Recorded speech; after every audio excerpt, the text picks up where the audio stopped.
Yun, ka-angle siya. Ang sarap ng French rice. Sausaw mo sa suka. Yan siya. Then, yan, ay, nahulog. Sorry. Kaya, masarap siya. Pag ikaw magluluto, pagtsatsagaan mo.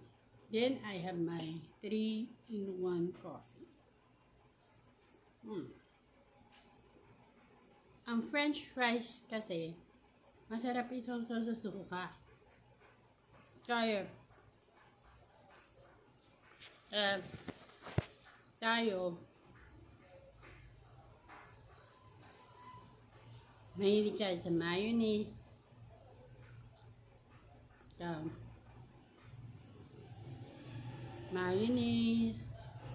ketchup, at kung ano-ano pa condiment. Pero,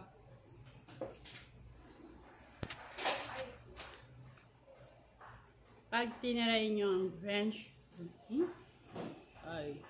pag tinaray nyo yung French fries na isawsaw sa suka, sarap. Yan ang ginagawa ko. Kasi, French fries,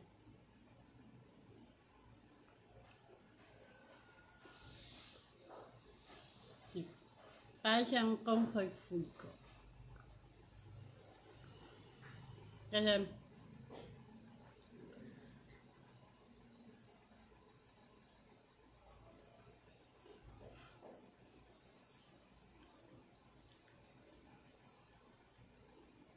parang ano lang siya. Parang